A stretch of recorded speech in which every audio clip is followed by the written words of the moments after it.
Welcome to the Recruitment Rollercoaster podcast. My name is Hisham Azuz. Today I'm in Manchester.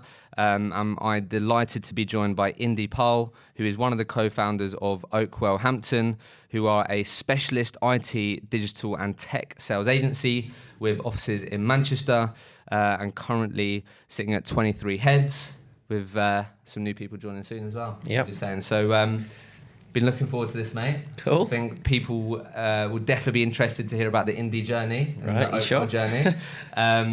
So where I always like to start on this podcast is, how did Indi enter the world of recruitment? Let's start there. Bizarrely, really. I went to uni in Lancaster, did economics, had all the intentions of trying to be a trader in London, and then kind of last minute thought, no, I'm a northern boy, I'll stay in the north. So where did you grow up? I'm from Huddersfield originally, and then Lancaster, and then down into Manchester. But yeah, I never even knew what recruitment was. Really? I worked packing mops during the summer holidays while I was at college and uni and stuff. By leader mops for like 10p an hour or something stupid, whatever it was. And the only thing I knew about recruitment was going through a high street recruitment agency to get that job. Yeah. So I had my CV on a job board. So you hadn't done sales before? I'd done a bit of sales at uni, like I'd done a year in industry, I'd worked in retail, that kind of thing, but I just didn't know what recruitment was at all. Yeah. And then I got a call from the internal recruitment team at SThree. Parveen, who was the wife of Keith. I've met her at one of the Pie Hub events. Yeah. I think she actually told me that story, actually. I don't think it was at that event. I did a short talk there, and she said, she mentioned, okay. So she's representing me to her husband, basically. That's mental. Yeah, exactly. I was going to get the job, really, wasn't I? But yeah, I remember coming down to Manchester for first interview. I had literally no idea what it was. Obviously done my research on it, but I still wasn't sure. No perception of recruitment? No, just like candidates as clients, how do you put them together, where do you get the jobs? No, nothing like that. But there was a massive buzz when I remember walking onto the floor, and I was like, that's cool. Yeah, it was. Did it seem like that sort of trader sort of type? It was busy. Really busy. Which I'm sure you visualised when you was like economics trader London. Yeah, absolutely. Yeah, and then, it was quite cramped together. Looking back now, the office was pretty small, actually. Really? Yeah, when I think back to SThree now, and we moved into a much bigger office, and you got all these kind of grand memories or whatever, but that office, now looking back, was pretty small, and you kind of sat on top of each other, and everybody's up on their feet. And it was cool. I was kind of hooked straight away, to be honest. As you walked in. Yeah. So obviously got that job, and then to frame it up, then so you spent 4 years? Just 5 years, yeah. 5 years there, so real solid stint for your first. Not very common that typically in recruitment, right? So just to frame it up for everyone, so spent just under 5 years at SThree, then joined Energize, right, and was there for 4 and 4 years, 4 and a bit years, and then after that set up obviously Oakwell, and this business has been going now for 4 years. 4 years, bang on. Yeah. Okay, cool. So very quickly then, so. When I looked on your LinkedIn and stuff, so the sort of typical, did you just take the typical route at SThree, sort of climbed up the ranks? Yeah. Did that, yeah? So was you a good biller? Average to good. Really? I'm not going to sit here and say, I was one of the best or anything like that. I wasn't. Did you do contract or Perm, software development. Really? Yeah, run-of-the-mill C# developers. Okay. But yeah, I think consistent. I think I could be relied on to help out with team targets and stuff like that, definitely. I believe I'm a better manager than I was a biller. Yeah, I was going to say, did you want management? And that was from day one, I think naturally my skills aligned to that. Really? I think looking back now, there's better billers than I go back to the main kind of crux of that office. There's better billers than me, definitely. Management, I think, is where my main skills lie. Okay, so just two things that I'd be keen to just ask you about the SThree experience. One, so when I moved out to London, when I started working for Hook, so this is when I got exposed to this whole sort of SThree brand, because I worked outside of London, didn't know anything about it. So how would you describe the environment? Obviously a lot of people know in the recruitment industry, successful people have come out of that business. So how would you describe, looking back, that environment, and how much of an impact do you think it had on? your career? Huge impact, massive impact. And what was it like? It's so competitive. Really? Yeah, ultra competitive. But we only used to hire grads, right? So you had this kind of mentality of people moving either to a city that they didn't know, so their friends were all also new to recruitment and worked in the office, so you end up being mates with everybody. But you're trying to beat each other.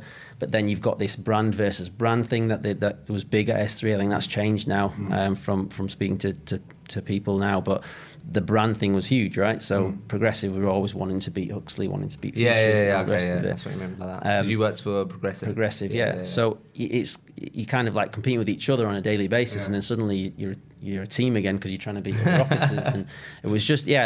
And did that encourage you then to not want to be at the bottom of the pack? You wanted to strive for the best. You wanted to be at the top. Best of the best. You're trying to be. Yeah. The weirdest thing is like when you when in that era anyway, you didn't know about anything else outside of S3. Why would you want? That's the crazy thing now, I think, isn't it? Like you can have that. Like you just know what's going on within your four walls. That's it. It was it. That was it. And they just did it so brilliantly well. That you wouldn't want. It was almost like you'd failed if you did leave. That's what it was like, honestly. Kind of it took you this hard to get down. Sorry, it was that difficult kind of getting the job in the first place, and then difficult building your patch, and now you're in it, and you've got these fantastic holidays, you've got these brilliant Christmas parties, all this kind of stuff. You made your mates there. Honestly, it was like, right, if you leave, it's because you failed. And that's not necessarily a positive thing, but it was made that way. I think, I don't know if that was intentional or what, but it worked. And look, really, really top 5 years, I learned an awful lot. And the sort of final thing on that, I think, thinking of people listening, maybe working in bigger brands or growing businesses, like how and what would you sort of put down to you being able to, because as you said, really competitive. So why do you think Indi got the opportunity to progress, get the management positions and these types of things? As you said, maybe wasn't the best biller compared to some of the people around you, but why do you think that you managed to get the go ahead with some of the progression opportunities? I think it was consistency was key. You got people who can come in 6, 7, 8 deals in a month and then blank for a few months and that kind of thing, where I think the consistency was key there. But then, as I said, it's when you get that opportunity to go on team lead to start off with, having, taking the training is unbelievable as well. And then putting it into practice, I think having that common sense of ability to just work with people and understand people's motivations and things like that. S3 was always one of those which we're trying to build here at Oakwell as well, is that it's meritocracy. How well you do, you go through, and it always felt like that. It never felt like there's a ceiling or anything. Did you proactively seek what you wanted as well? Because I think that's something people can typically expect. Like, it was just given. It was so really clear what you had to do. Really? Fair enough. Really so that's a big factor, right? It being clear. Yeah. The amount of people you speak to now where, when you're interviewing people and they just genuinely don't know what they have to do to get promoted next, that's alien to me. That makes sense. Couldn't work in that kind of environment. That makes sense. Okay, so then failed and left to Energize. Went to, so obviously I've heard, obviously, as you know, had Jake on the podcast. He worked there. Obviously, they're a quite big brand in Manchester as well, aren't they? Quite renowned. Yeah, growing.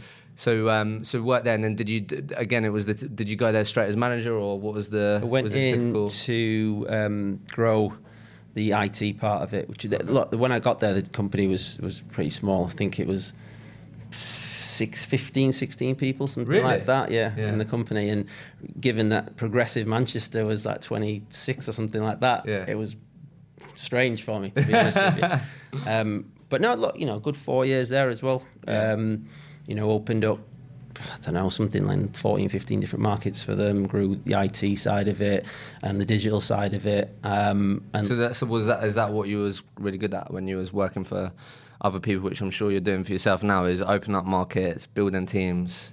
Hiring the right people to do that with you, and training them the right way, and making sure you're taking advantage of the opportunities that are out there. So when I left for Energize, it was a good market as well. We just come off the back of the recession, so things were picking up really well as well. So it was, I think the great thing about joining a small business like that at the time was that it was a bit of a blank canvas for me, which was really nice, actually, looking back, because You know, they were trying a few things. I'm coming from a huge SThree background where I've been kind of drilled into what you can do, what works, right? So you have that anyway. So you put all that into practice straight away, and then also then put in your own ideas on top of that. So you know something's going to work first of all, and then you just add in these little things on top to see if they work or not. And that was the one thing that probably being at SThree you couldn't do. That business was big, they knew what worked, but it was huge, but they weren't agile. Yeah, you know, you could, if you wanted to change something, you could change it to this really small degree, but then you have to answer to someone as to why you've done that. Whereas going to somewhere, as there was 15, 16 people when we started, you could change anything within a minute. You know, it's all on you, which was great, and you know, it was a good 4 years, mate.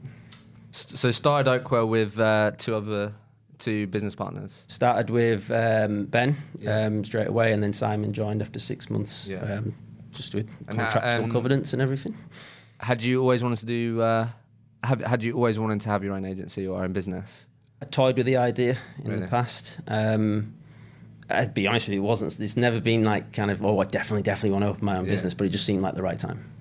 And it's one of them. I think we were talking before about sometimes you think, well, now or never.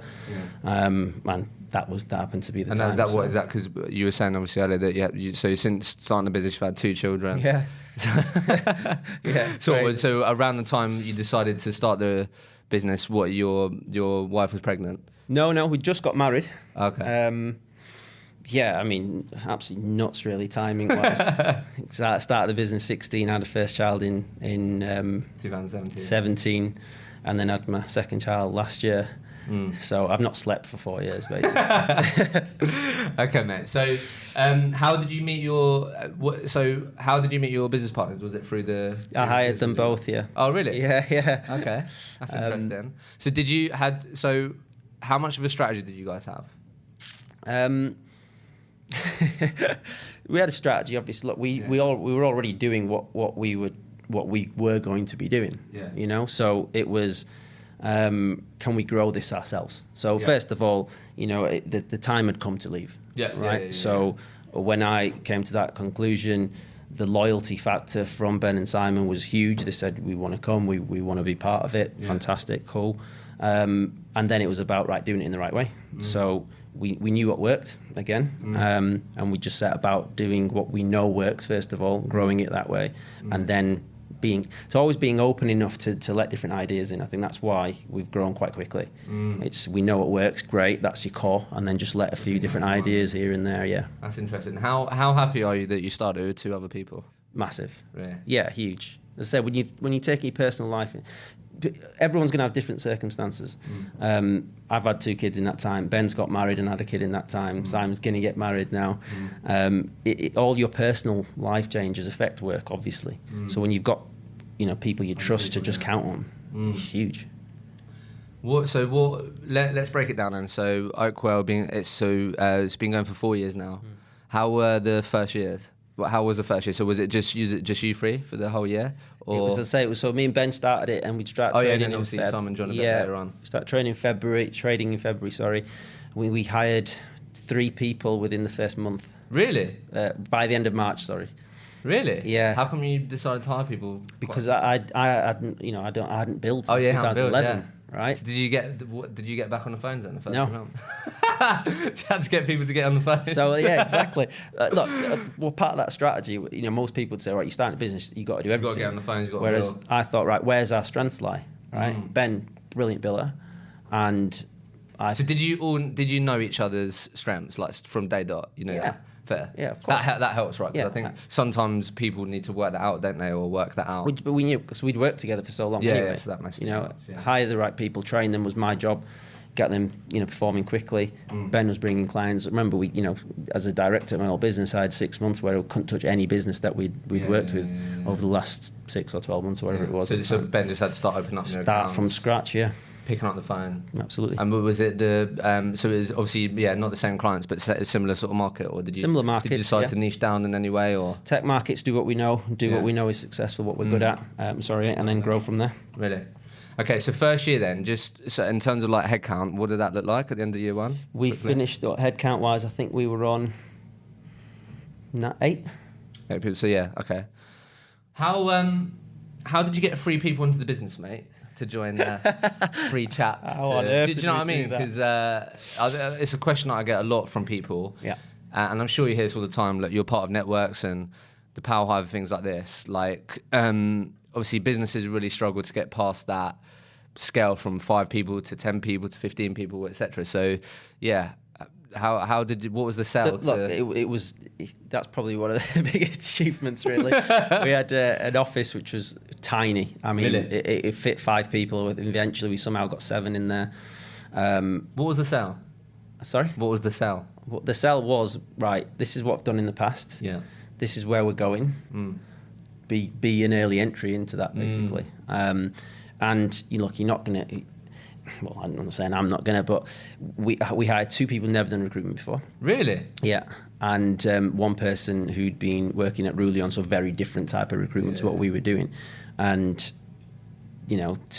all of them did really well. 2 of them in particular did fantastically well. Over 100 grand. One of them 100 grand first year. Second, the other guy then did 130, 140 really? Second year. Yeah, it was, decent core that we had to start with, and then and that massively helps in you because that's people struggle to get that sort of core, right? And it's perm as well, so kind of cash flow was quite quick. Why do you think they was able to achieve that in the first year? It was you have to be able to train people, right? And that was you. That's not saying like I'm wow. But you were saying you know what your strengths are, and your strengths was to get the best out of your people. Absolutely, yeah. It was much better for me to dedicate my time training, coaching, developing, and hiring the right people and letting them go in the market so we knew it would work, than me potentially getting back on the phone and trying to put into practice. I just think that's really interesting. If you think of a typical small business, especially if you're a solo founder or a small business, typically they wouldn't have the luxury of not having to bill and just focus on their people. Do you get what I mean? So that's such a huge asset. And it was huge. Sleepless nights, mate. Yeah. Yeah, obviously not that it makes it any more easier, but I think that's the fact that you, as one of the founders of the business, you could just focus on, right, got these 3 people in the business, let's set them up for success. Yeah, absolutely. Yeah? No investment either. 0. Was that purposeful, or did you think about it? We had savings, a little bit of savings that we put into how much runway did you give yourself? I think a lot of people think about that. Hisham, I'm thinking about starting a recruitment business. How long should I give myself in terms of, so I'm not shitting my pants about billing. Not long. Really? Not as long as... We're taking on 3 people straight away, right? Yeah. So we started making placements immediately. Really? That was the big thing. I think our second month, I think it was March or April first year, we did something like 25 grand ahead. Really? 4 billers. It was just under 100 grand in that month. And it was like, fair play. Right, okay, we can do this. This gives you that confidence. And as I said, because it was permanent payment days, 7 to 30 days in between there, it was coming in quickly, right, fantastic. And it just went from there, really. Okay, and then... a couple of final things on the first year, mate. One, did you have any sort of plan or strategy to sort of make your recruitment business different? Yeah. What was that? Everybody, from what I can remember, is talking about external candidates and clients and how fantastic you need to be for them. Of course, that's true. But the way we recruit in our industry, it really depends on how good your consultants are. So everything that we did, it was about employee-centric first. Okay. So if you hire, you train, you treat, and you keep the right consultants and make them better and better and better internally first, they're going to then go and do that good job externally. So that was it. That was the main difference. Can we create a culture where people want to join us and then not leave? Because from there, then developed this training program, this progression path that, do you know what, over the first 0 to 12 months, it's about just getting better. And then we'll see the results after that. Not a lot of companies will give people that amount of time to become good.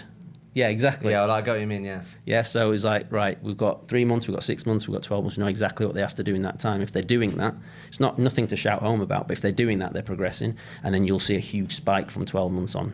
And that's exactly what happened. That's really interesting. So that was the typical length of period that you were the mindset was to really invest in these people and give them a chance if they're doing obviously the right things in between the activity and the attitude. And that's come from the previous 4 years at Energize, the previous 5 years at Progressive as well. Just everyone that I'd ever managed anyway, going back and analysing how long it took people to get going.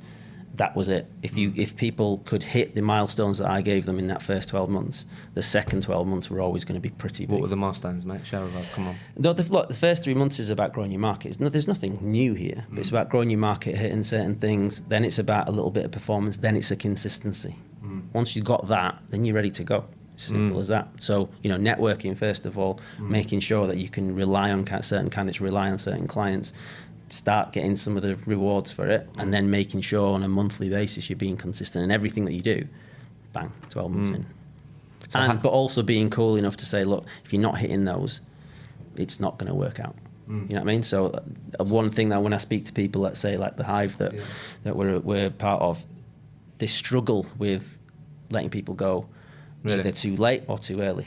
Okay. So, but because there's no real parameters in them, that they're kind of just going, oh, well, I think they're just on the cusp of doing something well, or they let go too quickly, or they get on with that person, so they want to give them that little bit more time, or whatever it is. But the way we do it here is a little bit black and white. Okay.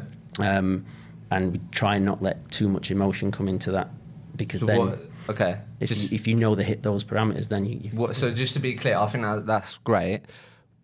Just to be clear for everyone listening, like, what are those parameters? Do you know what I mean? Because I think that's what people want to hear, right? It's like, okay, Indy, that's great, really good advice. Definitely, I couldn't agree more, because I've had those conversations when people are saying that's a struggle and stuff like that.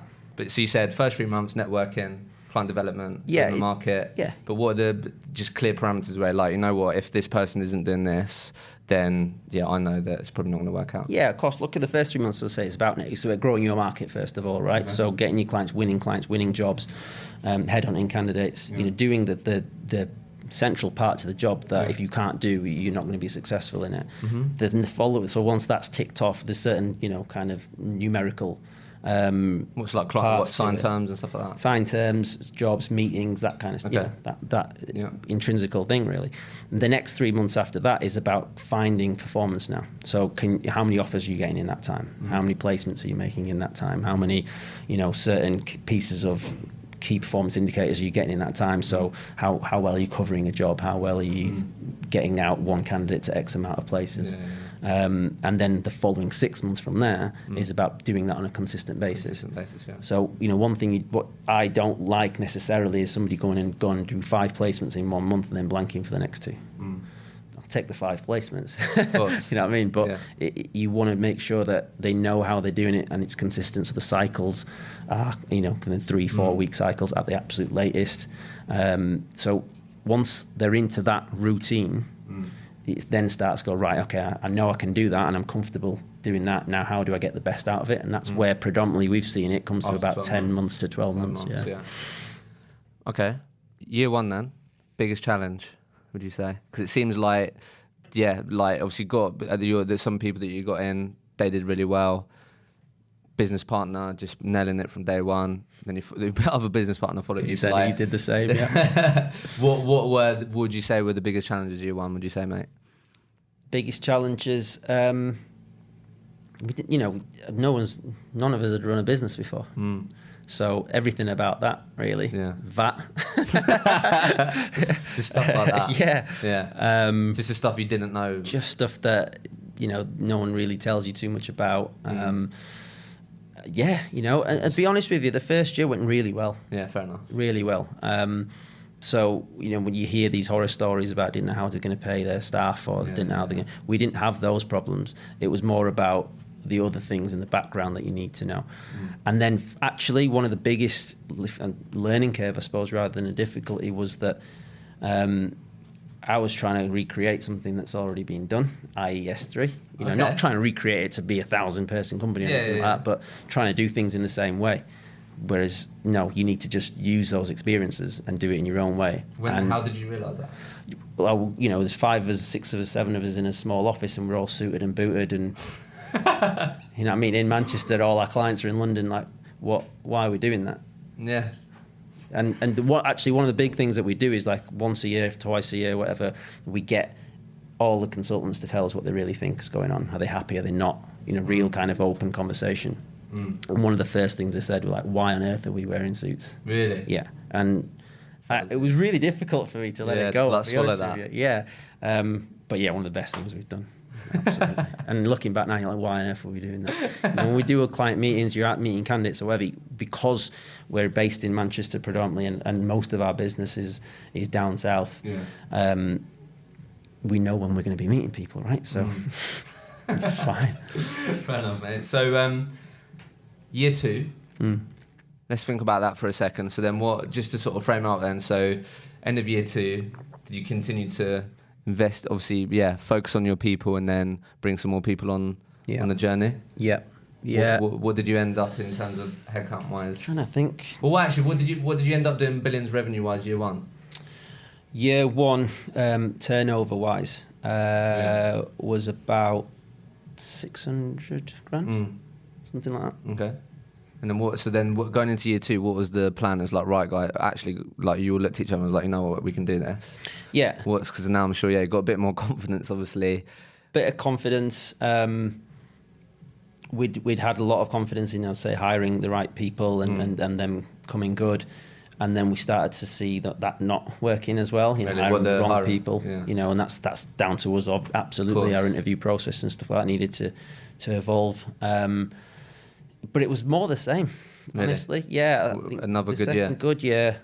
Good growth, both on turnover and size of team.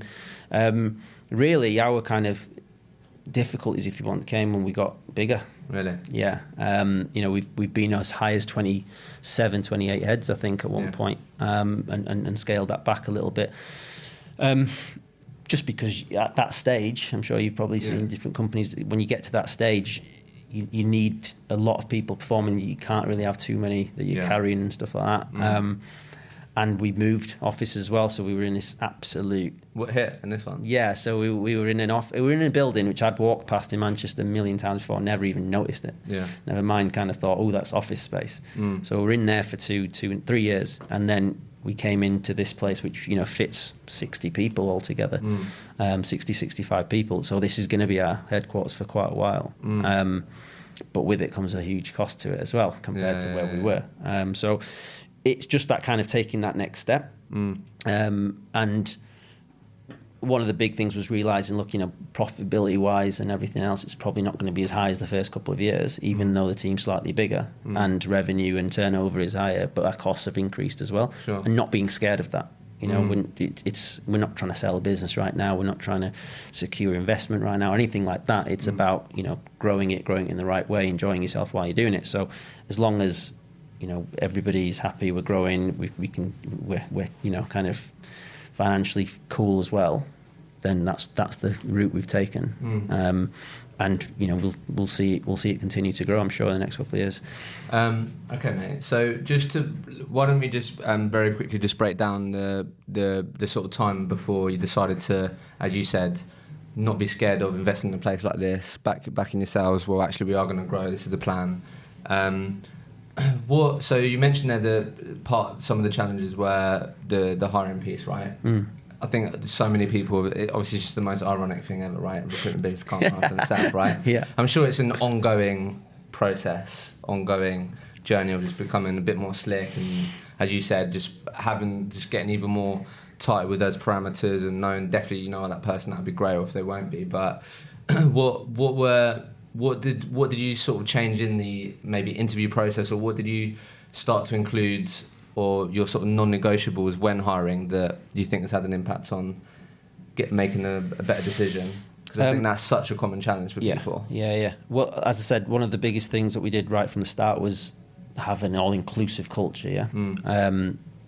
So one of the key things we did was get a larger proportion of people involved in the interview process. Okay. And we've said no to a few people that I probably would have said yes to. Okay, that's interesting. Where you've got some of the guys and girls out there was saying, that I'm not sure. Of the billers? Yeah. They can go into an interview situation or a drink situation or whatever that may be, and pick up a few things where the interviewees let their guard down a little bit, and brought that back to my attention or whatever, and we've made decisions off the back of that. So And we've been burnt a couple of times where somebody's come in and they're not culturally correct for what we're trying to do, and you can see it straight away and you think, how have I missed that? And it's probably because we're so competency driven at that particular point, whereas somebody else could have come in, not the interviewer. So that's so something to you speak. recognised, not just being reliant on your opinion or you and Ben or the other guy's opinion. When you're so small as well, it's so important.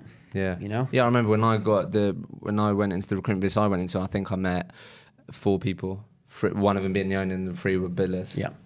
And that's also, okay. So then, so that's interesting. So other people may see something that you don't. Yeah. Obviously that gets a bit difficult though when there's... Yeah, absolutely. No, the other thing with it as well is that, when, like you said, how did you get 3 people to join a business that had been trading? Right? So obviously when you go in an interview situation, I'm selling it as hard as I can. And sometimes that's not right for the actual applicant, right? Yeah. Because they're going to come in and maybe I've sold something that isn't quite exactly as they've envisaged it now. Whereas when you get a biller in to tell them, we encourage them to say, look, what's and all, tell them everything that you need to tell them. What's cool, what's not, what could change, etc. Absolutely honest, yeah. And then they'll know. Surprised how much of a long way that goes. Huge in this market. Yeah. Because I think it's back to what you said and this has come up a couple of times where when you're wherever you are in your business journey and you are a bit smaller or whatever, you're part of you.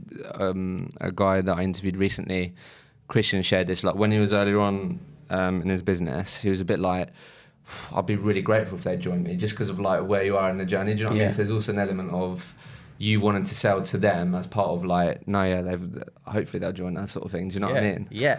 Like, when we that first year, I remember interviewing a few people and they're saying they're interviewing here, there, and you're like, whoa, what are we even doing in this kind of list? Then you get them, and you're just like, all right. But then I started realising, am I hiring someone because they were interviewing at X, Y, and Z? And it's a kind of that's true. Have I kind of gone over and done something because I wanted to beat them, rather than actually wanting this person?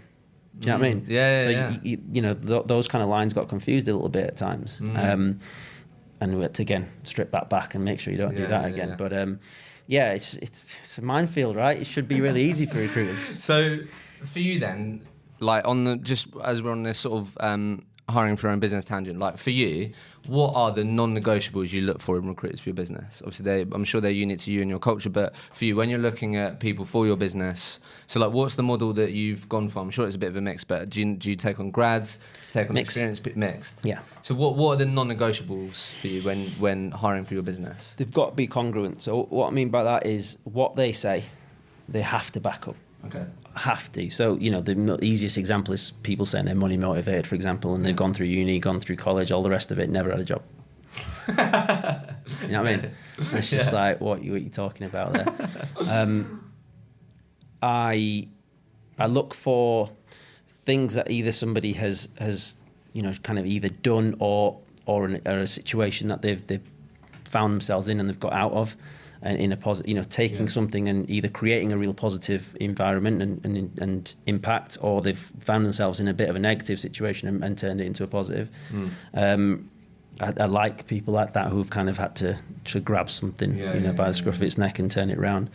And then just somebody who can really kind of explain properly, succinctly what their motivations are and why. A lot of people don't know what that is, do they? They do.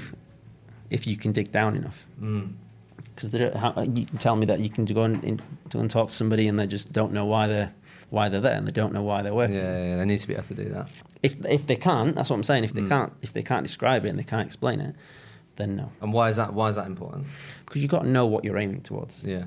This job can be monotonous, can't it? Of course it can. Yeah, day in, day out, you're doing very, very similar things. You're getting ghosted by a client or a candidate, or you're getting lied to left, right and centre sometimes. You have to then remind yourself why you're doing it. So if you don't know in the first place, you're struggling.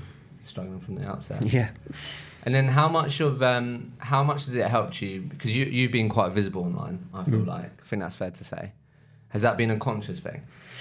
Celebrating success. If you've done that like purposefully, not in like an egotistical way, but you wanted to let people know that the milestones people hitting in your business and things. It's not for external purposes. What do you mean? It's not. If I put a LinkedIn post up saying congratulations to XYZ because they've been promoted, it's for that person. Yeah. So it's not like I'm not trying to say, look what we've done. Totally. I totally get that. It's for that person. I find that nowadays with a younger workforce, that the social media element of it is huge. So how much has that helped you?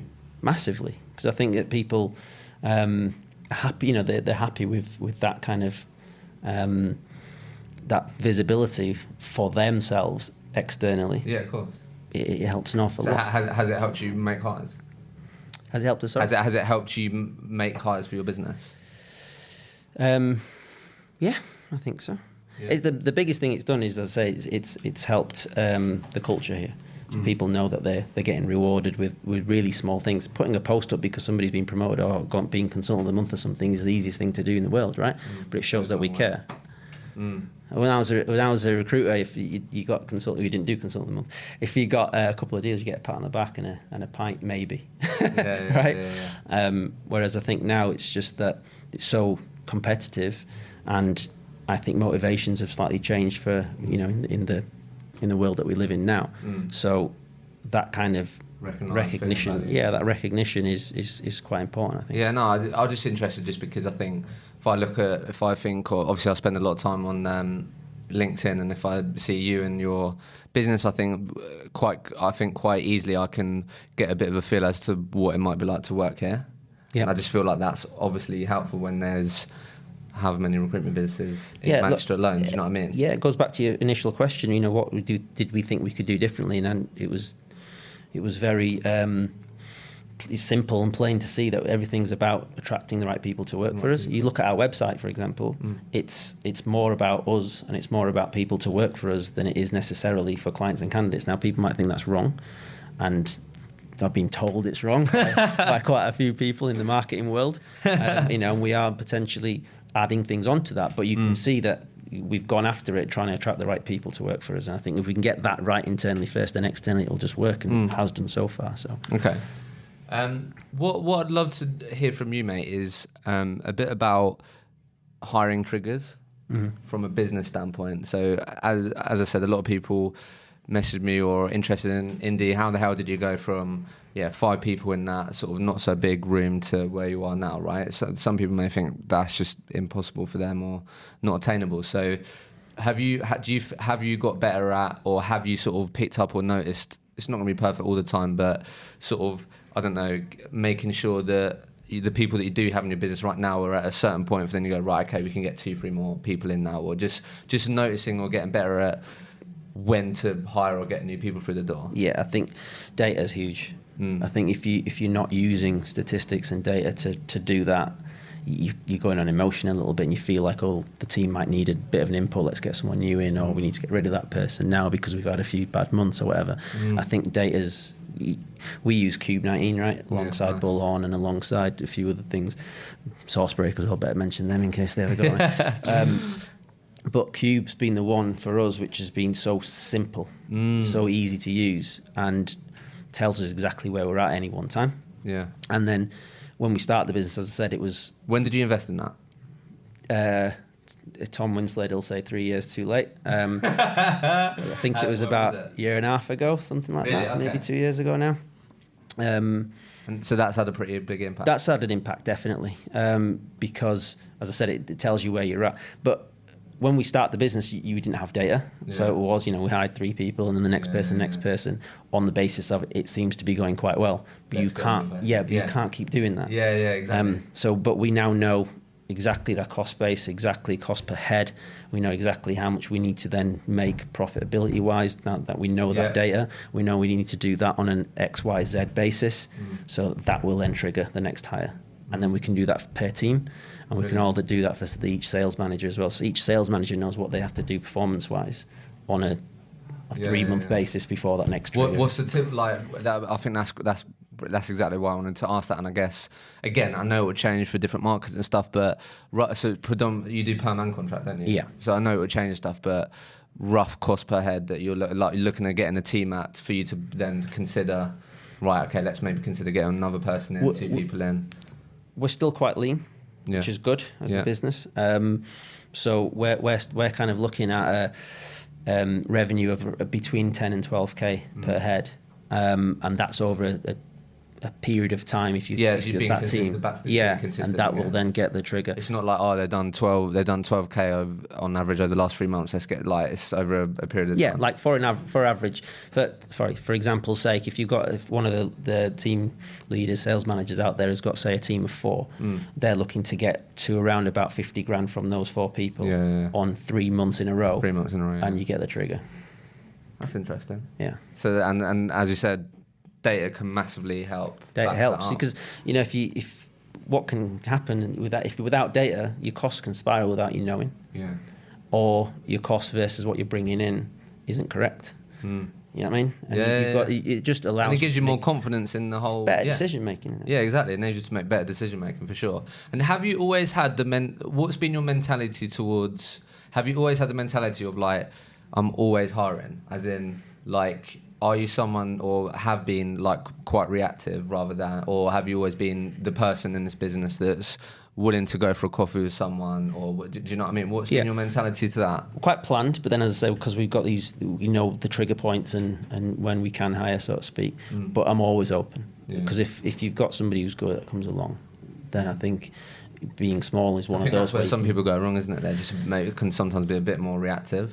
And when I've sat down with people, they've gone, well, actually, my sort of role is, well, actually, I'm really focused on growing the business, so I'm someone that's always sitting down with potential hires and I think relationships. The problem being too planned, I suppose, is that you're almost saying over this small window is when we're going to hire. So you can only get the best at the very best. You're only getting the best who's become available in that window. Yeah, right? exactly. Yeah. So by just being open enough all the time, you hopefully will come across some really good people. There's pros and cons again for grads and for experienced people, of course. Yeah, cool. There's no right answer there, I don't think. But we've had some fantastic experiences with experienced people, and not. Right? And as I said, one of the guys that we hired initially, he wasn't even a grad; he was just a salesperson who worked in a bar, and he was great for us. So that's just the mad thing about recruitment, isn't it? Like, there's no background to it. Yeah. Okay, so where did you get to in terms of the point as a business for you to decide that you're going to invest in an office that can fit triple the amount of people that you was at? Where did that how was that? Is that fair? Like around about that sort of. Yeah. So how and why? So why is pretty easy. We sat on top of each other. You could make a cup of tea, wash your hands, and do a phone call probably within like a 2-meter radius. You know what I mean? Okay, fair enough. So we needed to move. Yeah, and so where was you as a business before you said, you know what, got chaps, like we need to look at a bigger place? As in, so as a business, where, just for everyone listening, so before you went into this place which can fit 60, 65 people, where was you at a business? So you was at headcount wise? We were at 18, I think. 18? Yeah. Okay. And I'm assuming then, and then what have you done revenue-wise that year or anything? Because I'm sure that must have been a big factor for you to go, you know what, let's invest in that. I think we were just short of 2 million. Really? Yeah, from memory. Yeah. So it was a big move, mate, to be honest with you. Because, as I said, the office space itself was so cheap. Yeah. You know what I mean? So we're really, really hiking costs up. So your overheads will obviously have increased. Yeah, because we're now smack bang, literally in the middle of Manchester. When I first came here to meet Jay, I was like, fucking hell, like it's literally in... Yeah. I'm in the Arndale Centre pretty much. Yeah. It's a bit better than the Arndale Centre. But yeah, I mean, it's Deansgate one side. Yeah. We're in St Anne's Square. It's pretty expensive. And it's pretty big. So... It was a big decision, but it was one of those where it felt right, and you walked and you're like, okay, cool, this is the next step. And it'll be the next step for a while, if you know what I mean. Yeah. So we needed to move. That was obvious. We were doing well. And then, kind of the one thing that was really holding us back. So when we first started, I was having to do all my interviews in a hotel because I was a bit like... Really? Yeah. I was like, how am I going to... I only had one room. So where are we going to interview anyway, right? Fair. But then as we progressed into that slightly better, bigger anyway, should we say, office, we had one meeting room as well. But you had to walk past everybody to get into that meeting room. So it was just actually putting people off. to be honest with you. Yeah. So it was becoming a necessity to what we were doing performance-wise and what we were portraying social media-wise. We had to now kind of back that up a little bit and be very, very real in that respect as well. So this place came along with that, let's go for it, it's time's right. Okay, and then so you've been in this place for the last and then that's when you've obviously grown quite a bit. So you now circa 25, you said, didn't we? Yeah, around about that. Yeah. Okay, mate. And I mean, during this time, you're building a family. Yeah, building a family. They kind of dictate, really, but yeah. How's that been when you've been trying to build this business, mate? I think I always enjoy talking about. Talking about revenue and all these things, but this is real shit that people got to go through, right? Do you know what I mean? So as you said, massive help, business partners. Yeah, huge help. How have you, as you said, I know you said you didn't sleep, but like, how have you juggled both? How's that been for you? I'm not really sat back and thought about it because I might cry. No, look, obviously my wife's amazing. She takes a 99%, should we say, of daily duties, should we say. But let's give you an average, like today. Yeah, right? go on. Today. So weirdly, out of the blue, he doesn't do it anymore. My little boy, he's 9 months old. He's called Ayrton. He wakes up at 1:30 this morning. Oh, wow. For no reason. Right? Normally sleeps all the way through. Great. 1:30, bang, up, crying for an hour. Right, cool. 2:30. I can't now get back to sleep, but I'm moving around loads. Going to wake my wife up, so I go to one of the spare rooms. Cool, in the spare room, can't get that sleep. Last time I look at my watch, it's like 4:45. Oh, right, 6:45. My daughter comes running in. Dad, wake up. Oh, cool, 6:30. Right, brilliant. So now I'm trying to have my breakfast, and he's climbing up my leg. He's crawling now. She's like wants to have my breakfast. Yeah. So then you run out trying to get the train, get to work. Works manic, obviously always is, and then I'm getting a train back. I'm legging it from here to the train station at 5 o'clock, so I've got to make the 5:15 because I've got to get back to bedtime, bath time, bedtime, which is just nuts. Yeah. And then you kind of sit down around about 8 to have something to eat. Yeah. And you might have a bit of a conversation with your wife, but then she's absolutely shattered, so she's going to bed. And it starts again the next day, right? Fucking hell. So that's been going on for 3.5 years now. Really? 3 years, yeah. And then how have you? I mean, one, obviously there's no other option, right? No. Like this, do you know what I mean? There's no other option besides you, obviously, making it work. But how have you? Some of the things maybe you could share on how do you think you've ensured that when Indi walks through these doors that you're at the top of your game? And because when you're here, it's no longer about the children; it's about your people, right? Yeah. So like, how have you ensured that you're the best you can? Obviously, you're gonna have good days and bad days, but how have you ensured that top of your game for everyone around you? The partners, So being great as well. Ben and Simon, as I say, Ben's had his first child as well, and he's in similar boat really. But also the trust. I have maximum trust in the people we've hired. So it's you obviously got to make decisions, and then that data helps. Yeah. Right, so you're not using emotion. You're not tired one day, and you're going to make a weird decision, or you're not really happy one day because you slept and you. So what you're saying there, mate, when you have those things, it's very clear if people were cracking on with what they're meant to, and that makes you a bit more comfortable. Because a lot of people, I can imagine, when they have their own recruitment business and what they are worried about, if they don't have the data, they don't have the visibility of, oh fuck, is Jake in the office doing what he's meant to be doing? Right? Like you can think that, right? Yeah. But you can't hide that. No. So that's helped. Yeah, exactly. But I trust them. Trust everybody. We've just recently launched work from home. A couple of days a week. Yeah. When did you do that? Not long ago at all. A couple of weeks ago. Why did you do that? Just felt right. Really? Yeah. And what people have been asking you for it, or where did that come from? You felt right, but did you pull it out to people? We've always been flexible. People need an hour here, an hour there, half day here, half there, whatever. But I think putting it in now, it just felt right in terms of just the way the workforce is going. And again, we want to attract the right people. and we've got all the things that you need to be able to track how well somebody's doing, how much they're working, how much they're not. It doesn't matter where people work from necessarily. We do try and keep a culture office-wise, because I think that's important, especially for juniors who need to learn, etc. But having, a couple of days flexibility is I think the right way to go. And then on top of that, we also launched something where everybody's a part ownership of the business now. Really? Yeah. So how have you structured that? So we put X amount of percentage of the business away, and I've given an employee kind of scheme in that way. Why have you done that? Because it kind of goes back to your question a little bit about how you've got all these things going on at home. How do you make sure that you're the best you can possibly at work? Well, I think if people own it, then why would you want to do a bad job if you own it anyway? Yeah. You know what I mean? So we purposefully done that. We've launched it. Everyone seemed to be happy, hopefully. And let's see how we go from there. But it was something that I remember reading or listening to a podcast myself from I think it was Simon the Foss. Yeah.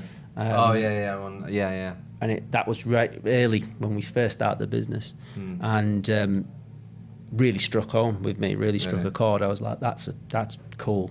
As long as you can tailor it and structure it in the right way. Yeah. And then then we had to see how the business worked. We've got the right people. Have we got the right culture? Is it working? Yeah. Once that was kind of like, yes, it is. Then I was always working on something to try and bring this in. Yeah. And how have you exactly structured it? Is that okay for you to share that, or like? I'll give you some basics on it. Yeah. Because I think the reason why I'm just asking and curious about that is just because I think when people hear equity, like, I don't know, it can be quite a bit of smoke and mirrors, can't there? Yeah. A lot of people like, okay, Indy, great, but how the fuck does that make me money at the end of the day? Do you know what I mean? And there's definitely that cynical. Yeah. So like, how have you? What are the basics of how you structure it? It's got to be in with us for a year before you become a shareholder. Yeah. And it's all about everybody in the business is working in the same way to grow the value of the business, and to get it to a certain point. At that certain point, they will receive either a bonus worth what their shares are worth, or if there is an exit, or if there is some kind of buyout or whatever that may be, they also get it then. But it doesn't have to be an exit.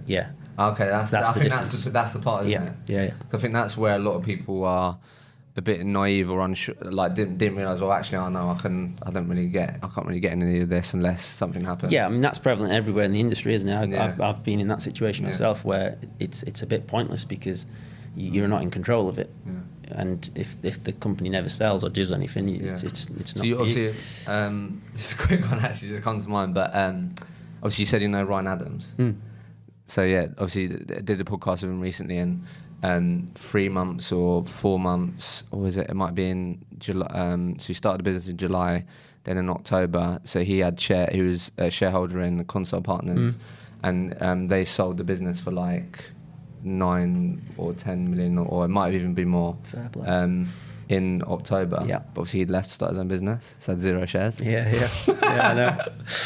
Timing, mate. Yeah, timing. I know, exactly. So, but okay, so that's clear. So he's had a similar journey to us, hasn't he, Ryan? He's obviously out in America now, but he's had his kids and stuff like that. Yeah. And we spoke about that, but that's really interesting then. So, and how long ago was this? Sorry, when you implemented this or offered this to people? We've been working on it for 6-7 months now, and we launched it at the start of the year.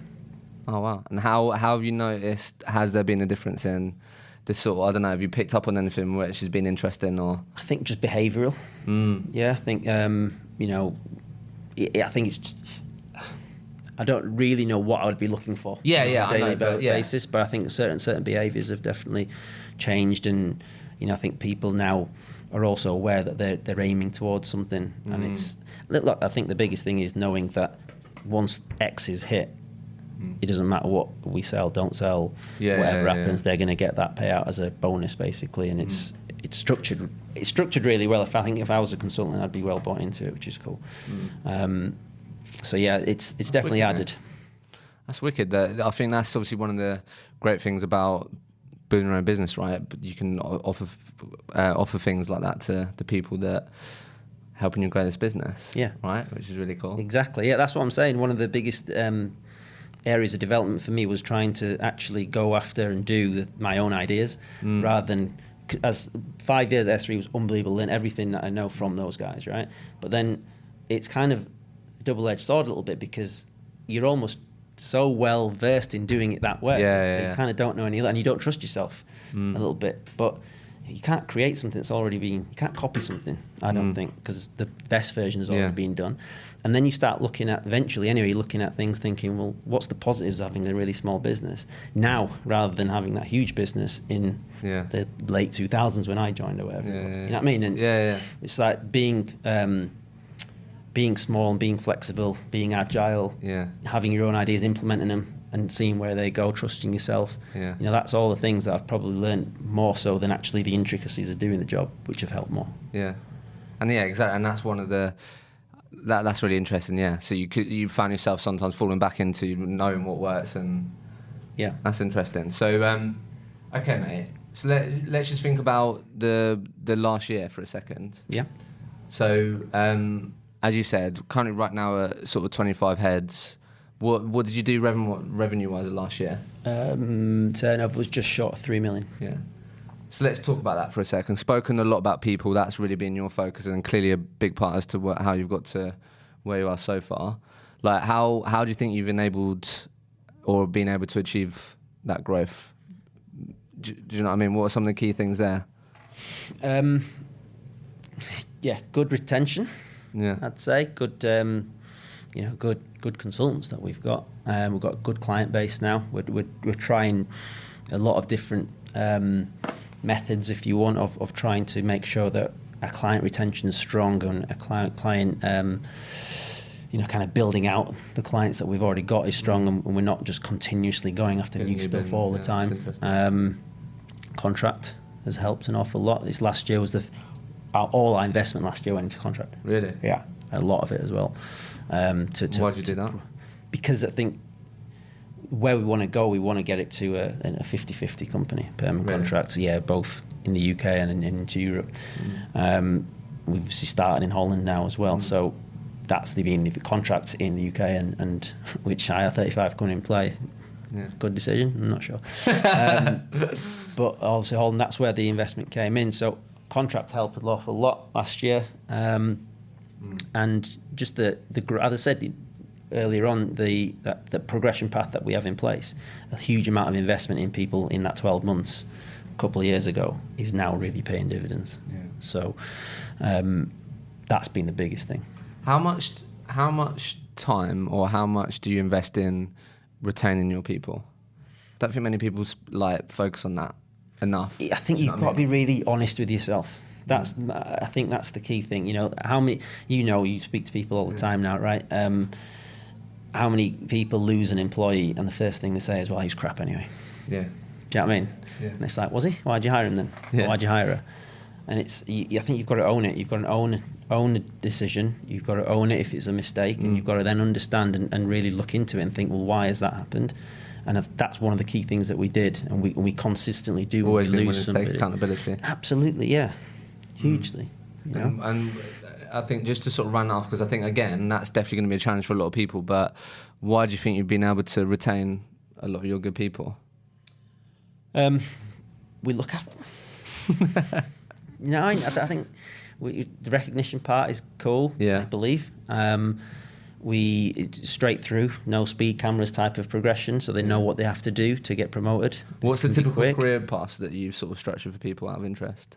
Look, similar to most people. You start off as a junior rookie, go through the consultant paths. So it's consultant, senior consultant, sales manager, business manager, managing consultant, director, and you've got your principal route as well, so associate director that way. But they can be quite quick progressions. Is it typically done on what, just billings, or is it demonstrating against your values, or how have you typically measured that? That's one thing that I'm... So look, we're kind of normal, should we say, in terms of you've got to bill X amount. You say that's normal, but it might not be. No, I know. So what I'm saying is, I struggle because, as I said to you early doors, I was an average to good recruiter, but a better manager, I believe. And I think more people can go down that route. Yeah. But in recruitment, it's almost like, well, you got to earn your stripes first of all, because why would somebody listen to you, or that kind of thing. So at this moment in time, we're very much down the normal route of, you've got to, the billings is a target, competencies alongside that, other things come into play as well, depending on which company you're working for, right? But I think the key thing for us is it's quite quick, and I think that's what I've seen as well. Again, with a slightly younger millennials or whatever age group we're in now, I don't even know. But quicker progression is key, I think. So it's not necessarily, making it easier for them, but having maybe more milestones in place so they feel like they're progressing. I think that's really important. That's interesting. And then final thing, mate. Again, we may have sort of covered this, but I think, again, you could give some really good insights. How do you think you've got the... so you just spoke about keeping your people, and then maximising people in your business. So do you do all the training still, or like how do you think, what some of the key... Because, again, I think that's where a lot of people fall short, is always thinking about, actually, I'd probably get someone new in to do this, or... I'll get someone new in that can change this. Like, how have you, as you said, that is first 12 months really important, but then after that, how have you maximised and ensured that your people are just the best that they can be? Anything that you've done there? Yeah, the consistent training. Is that something that you do, or? Both, internally I do a lot of it. We have external trainers as well. Management structure in place. So... that's been an organic growth as well, which is cool. So the managers are well versed in how we do things, and then so that core is in there, and then they're putting their own spin on things as well, which is good. And then, I think the biggest thing is that everybody knows what they have to do to get to the next step. Yeah, I know you said that, haven't you? And that is key. Yeah, absolutely. The clarity. Really clear and clarity. Yeah, and then the other things we've talked about. You get the interviewing wrong, well, you're off to a wrong footing straight away, right? But if you can get that right, you got the motivations right, you got then the clarity of how they progress correct, then they're joining a business that they want to work for because culturally it works for them. Then they're well invested because potentially in 12 months' time they're going to be owning a small percentage of it. All that has helped us get to where we're at right now. And we've got an awful long way left to go. So a couple of final things, mate, before we finish. Just on that, what, as you said, started in obviously SThree and these sorts of things. Like, what do you think are the sort of real common traits that you've seen in sort of really high performers in your business or in your time now in the last sort of 4 or so years that might be slightly different than when it was compared to when you started? Like, what are the common traits that you've seen in highly successful billers, people around you? Yeah, I think the traits when I was a biller was got to work hard. Like, not that you don't work hard now, but it was phone based. Yeah. You know what I mean? It was really kind of heavy on the phone. Get out, speak to people as much as you possibly can, make things happen that way. And I think from what I've seen, the top billers wise now is that you've really got to be in your network, really in it. That part of it. Yeah, 100%. Getting out to as many different events as you possibly can, using social media to your advantage, and adding a hell of a lot of value rather than just hiring a person. That's the key thing, I think, with the difference. I think if I look back, I was quite a transactional recruiter, happy enough to say that. But so were hundreds of other people that I knew working alongside me. And maybe that was why I didn't do as well as I could have, right? But I think now if I look around, certainly my office, and look around some of the businesses that I know around Manchester, those good billers and good performers are really well versed in their markets. They really know it. Whether clients are bought into, but it's the adding value piece. It's not just hiring somebody for them. They really are contributing to that business. Okay, mate. So knowing what you know now, anything that you'd say to yourself at the beginning of this Oakwell journey, or you'd say to people that might be early on this journey, knowing what you know now? Trust yourself. Trust yourself. Yeah, I think if you've made the decision to go for it, you've done it on merit, right? You've done it for a particular reason. You think you can do it, so trust yourself. Did you seek any help early on, like from other people outside of it too? That was the second thing I was going to say. Oh, sorry. Because I think that's come up a lot, so I was interested. Yeah, I mean, the network group, the Power Hive, has been great for us. I've known, Sean runs it. He was my old boss. Keith runs it. He was his old boss. So we've known each other a long time anyway. But even knowing them, I didn't reach out to them. Yeah, it's mad that. Yeah, crazy. You know, and why then, do you think that is? Why is it like just you wanted to? I don't know. There's so many people just in that get on same with boat. it. You just get on with it. Yeah. Well, I did, and you just kind of off you go. And then, as I said, it's just trust yourself, I would say, and use the ideas that you have in your mind. Definitely for me, getting back to your ideas. rather than trying to copy something that's already been done. Yeah. But yeah, if you know people, which invariably everyone that starts an agency knows a lot of people in the same industry, seek that help, because I don't know if there's a thing where you think, oh, I'm going to give away some ideas and then they're going to get a competitive advantage on me or something. It's like, it's ridiculous. There's enough for everyone, right? Ask for help, definitely. And what are the sort of growth? So going into year 5 now, or yeah, we're 4 years old. Yeah. What are the growth strategies, sort of, from what you've learned? Like anything you're going to do. So clearly, again, really focusing internally with the different things that you're offering, stuff like that. But how are you planning on scaling or growing that sort of from what you've learned now? Yeah. So the investment's going to be in the teams that are performing. Obviously, we've got those triggers in place that we talked about as well. We want to go into Europe in a big way. We started off in. Why do you want to go into Europe? We started off in Amsterdam, and it's looking like, shall we say, a very, very buoyant market with some big fees in there. And are you all in the UK predominantly at the moment? Predominantly, both in London and the Northwest as well. But that Dutch piece at the moment is looking tasty, shall we say? Just the way that we recruit, perhaps, is well versed to how they like to do it so far. But we've seen some good results there. What's been the strategy on that? Just like, have you got someone that's done it before, or is you just sort of task someone that was up for the challenge and just start to open up a market there? Or talking to people first of all, that was key. I think getting people's advice. Yeah. And they were so forthcoming in giving that advice as well. I think you were speaking to one of them, Chris Stringer. Oh, did you speak to him? Yeah, so he's an ex-colleague of mine from Progressive days. Oh, okay. Yeah. He was. Because they just do that market, don't they? Yeah, exactly. And he was great. Dan Dorr, Moria. Nice. Because Moribund do quite a bit over there as well. Invaluable advice early doors. We moved our top biller onto it. Okay. And as I say, he's making a real fist of it at the moment, which is cool. We want to get more people into there and why do you want to do that? Just diversify where your business is? 100%. Yeah. And the UK is great. We've done really well out of it, but you do get squeezed on fees. There's loads of competition, as we all know. Ultimately we want to diversify across Europe. I do want to look at the States at the right time. But we still want to keep that core in the UK as well. Not gonna kind of look to turn that away. Manchester's my home. I'm a Liverpool fan from Huddersfield. Yeah, and Manchester's my home. Yeah. Wicked, mate. So look, got a couple of questions for you on resilience, because I have an event in line with the podcast coming up all about resilience and going the distance. But before I ask you those, mate, what are you excited about, mate? What do you want to shout about? What am I excited about? What in general in life? Yeah, just in life, business. What are you excited about? What am I excited about? Well, we're hopefully going to win the league first time in 30 years. That's pretty cool. Big. Yeah, I'll definitely be shouting about that. I don't get time. Number one, that's a rubbish excuse. Number two, the tickets are ridiculously difficult to come by. I went out to watch the kids play Shrewsbury. We did that. But I'd love to go more. Simple as that. Okay.